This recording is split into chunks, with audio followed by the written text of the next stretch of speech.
Yes, we have Johnny Longden from Journey Further. Hopefully, I pronounced your last name right. Yeah. We have Ryan Levander from Red Naval Consulting, and we also have Shawn David from Automate to Win. These are our contestants today. Woo, and they are the top-notch CRO and automation specialists in the industry. So feel very privileged to have them here today, guys. Thanks so much for joining. It's appreciated, and I think we're going to have a lot of fun. All right, here are the rules of the game, everyone. We have 3 rounds where contestants will get each variation of the A/B test, right? So each round will have different time limits, and there will be a different point total, right? So round 1, 5 points, 20 seconds to choose. Round 2, 8 points, 20 seconds to choose. And then round 3, 12 points, only 10 seconds to choose. It gets a little bit difficult as we move on. So those are the rules of the game. The winner will move on to the next episode. So if they're available, we will have the next winner on the next on our next game show, which will be in another month. All right. All right. So today's topic is the most surprising test of all time. Now, these are tests that historically on Guess the Test, the experts that have guessed on the test have not been able to guess correctly. So we're going to see if you, our audience, as well as our 3 amazing serial contestants can correctly guess the test. But these are super surprising tests, and they're going to boggle your mind because they're not necessarily intuitive. So contestants, what do you think? Are you going to be able to correctly guess the winning tests? Probably. Absolutely not. Well,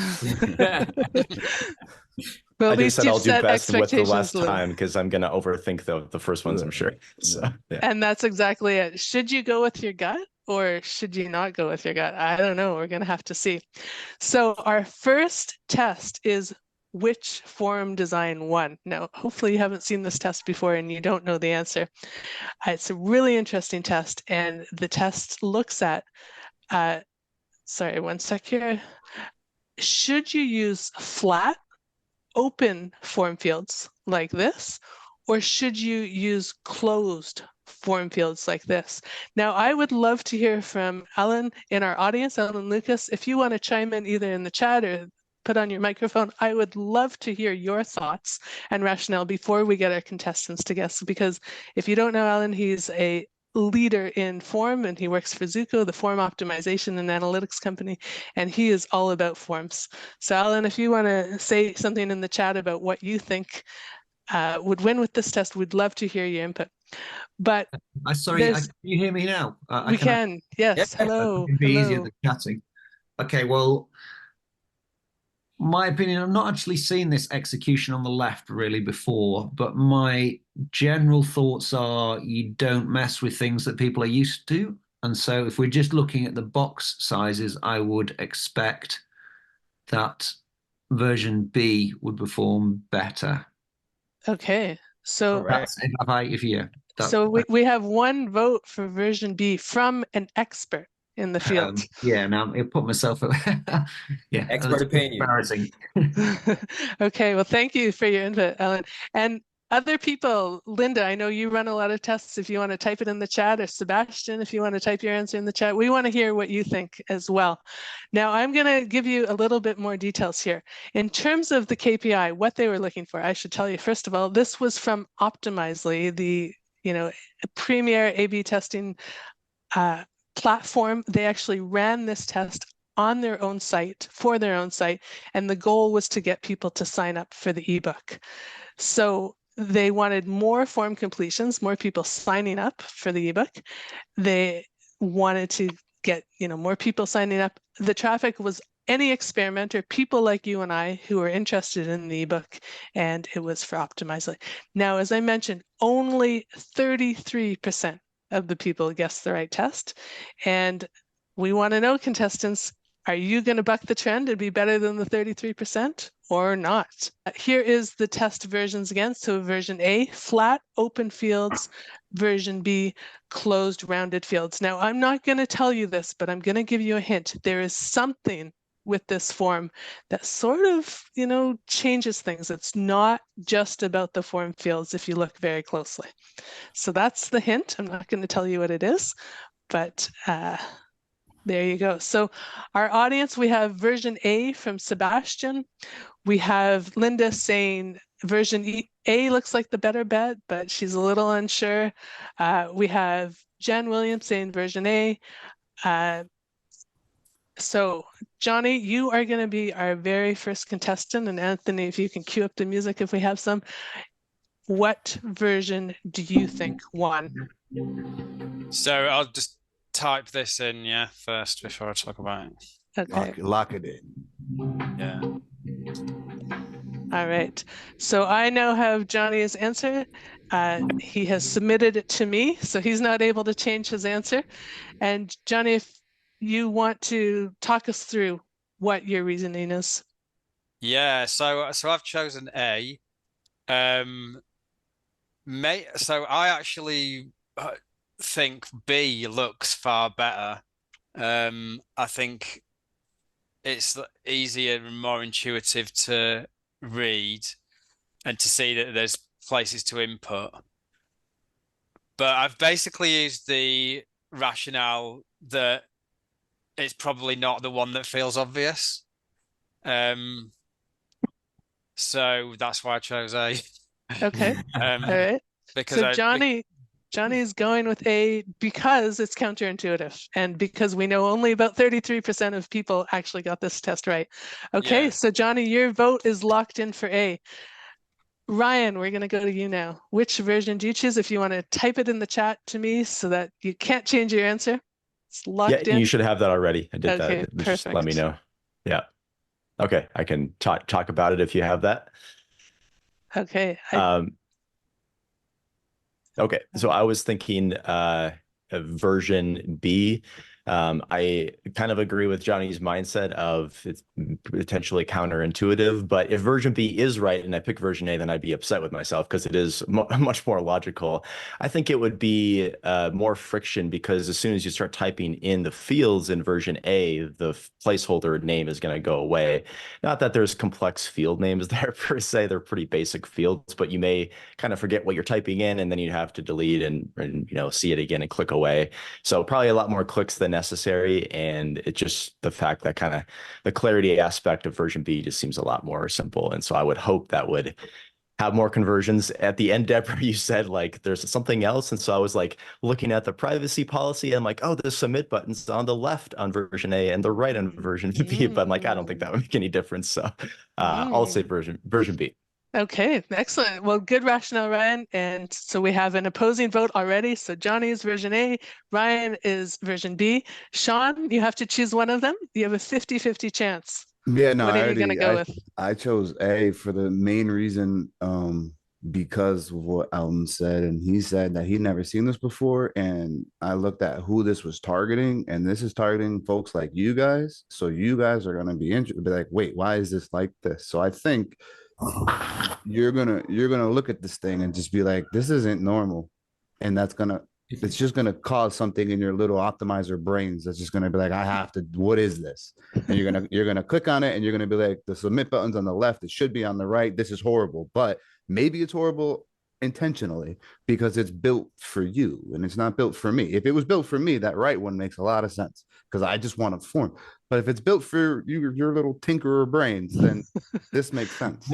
Okay. Now, Shawn, I like that rationale, but I do have to ask you a question. Major form companies, and Elena, I know you can back this up, like Typeform, for example, use this format. Yeah, but what they do is they do the thing which is pretty dope. Is it's like when you click on it, it gets small and goes up. So it really is the same thing. It's just it's the presentation of the submit button is the thing that threw my brain, because I think anyone that's going to look at this and does forms and knows forms is going to look at that and be like, there's just something wrong, and it's going to make you feel uneasy. Anything that makes you feel uneasy, you're either going to leave or you're going to interact with. So that gives you like an emotional connection to something just because you look at this and you're like, every other form I've ever seen, the submit button's on the right and this is on the left. Like, what is going on?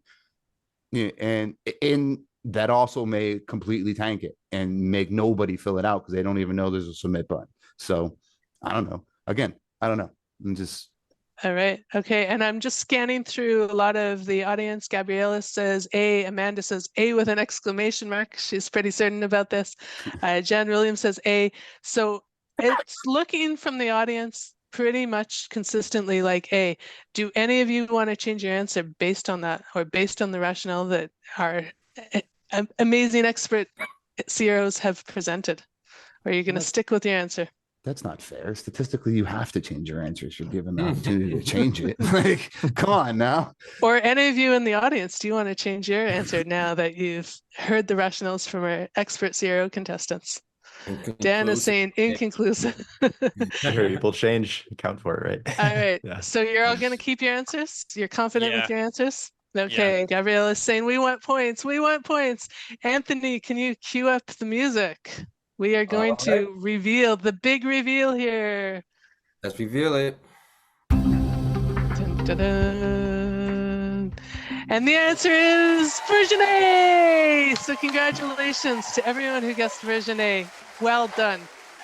So simply changing the form from closed fields to open fields, but there is a little bit of a trick, which we're going to go through in a second, caused a 6.4% lift in form completions at 97% statistical significance.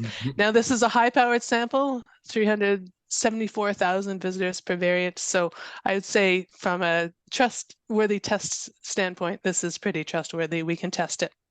But this is sort of what I would call a test with acne, in that it's not just one element that was tested. We're not just looking at the format itself.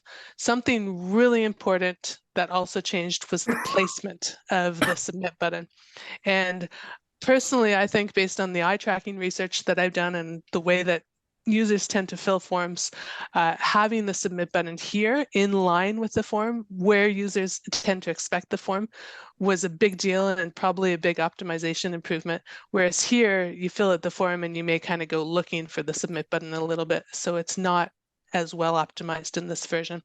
So it's strange to think someone would fill out a form and then not be able to find the submit button. I mean, I would have thought it wouldn't matter where you put it, because there's no way you're going to fill out a form and then go, oh, I can't see the, I'll just abandon this now because I can't see it. Like, without just moving my eyes a tiny little bit.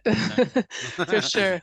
But if we look at eye tracking research, and I'm going to pull up the F-shaped pattern image that probably many of you are familiar with. Now, this F-shaped pattern, it's been debated, and it does depend on reading behaviors and that kind of thing.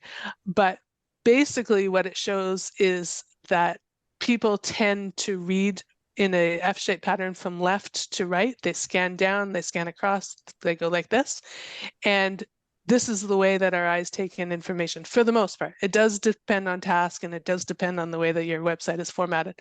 But if we cater to this reading behavior and put the button here in the left, then that's where the eye naturally expects it, and that's where our eye goes. Now, that's not to say somebody wouldn't be able to find this button on the right here, but they may hesitate just for a few more seconds or milliseconds, and that may cause a little bit of confusion. And as we know, confused visitors don't convert at least as well. So I think moving the button was a big deal. Johnny, you may disagree. I actually think Shawn's rationale is probably quite valid, actually, because potentially people go, what is that, a form field? Can you type into it? And then they click on it. And then once you've started, you might as well finish. Yeah, you're on whereas with the other one, you might just go, I can't be bothered to do that now. Oh, that's a form. I'm good. Right. Yeah. And I think the critical thing here to it's not this. It's like to think this form sure, the form matters, but the thing that matters is this is targeted to people like you guys. Like, this is targeted to tinkerers. This is, if you did this on a regular ass group of people, I don't think you're having the same result. It's like, this is different intentionally because it will trigger something in your brain, because you guys all look at this and say, hey, that's different. And it just immediately, it just stands out. It's just not another form. But I think if this was on just like a regular website, like if this was for whatever, goju berries or something, I don't know if you're getting that same type of thing, you know what I mean? Right. But that's why you test, right? For sure. Linda's saying she'd love to see this retested without the pill-shaped fields. Linda, can you explain that a little bit more? You're welcome to hop on the chat or go on voice and tell us what you're thinking. what I would love to see is this retested with as an MBT. So we set up multivariants and we say form fields, one variable, submit button placement, another variable. What is actually causing the lift here and what's making the difference? Yeah. What can we take away from this? I think there's some general principles that we can take away. And one, and I know Ellen is definitely going to support this, test the effect of optimizing your forms. Something as simple as an open versus closed field may make a huge difference for you. And it's so easy to test. It's super easy to set up, or it should be on your site. So small changes can really make a difference. I believe where the CTA button was placed had a key impact. And so ideally we want to separate out these variables so that we know them in the future. And it may just be, as Shawn's kind of alluding to, that a flat open field, it kind of makes your brain go, huh, what's going on? But it does look more modern. It may render better on mobile, and possibly it could be the preferred style, but definitely test it. I would say a type form, they use this style, they should test it, everybody should test it. And it's something anyone can do, any optimizer can look at and take this idea as design inspiration. So go forth and test. I do All like right. Shawn's point of the context of the audience, so I think that does make a big difference. Sure. Who's Definitely. filling out the form? Like, that's all that really matters. Like, Absolutely. who's the person on the other side of this thing looking at this thing? If it's a tinkerer, give them something to tinker, and then now they're on the yes tree. And once you're on the yes tree, you're like, I already did it. I've already put this thing in here. I might as well just submit. I would really love to, Johnny's point on this, that just real quick, I would love to see how many blank submits were clicked. Like, that would be an amazing metrics to see. Like, how many of these things were submitted, and then you're like, oh, that's cool. That's something I never saw before. Those are great ideas. We have our current point total. We have Johnny Longden with 5 points. Ryan, he's not on the board yet, but he's coming. And then we have Shawn with 5 points as well. So we have our first point total here, guys. So let's keep moving on throughout the next test and see who's actually going to win.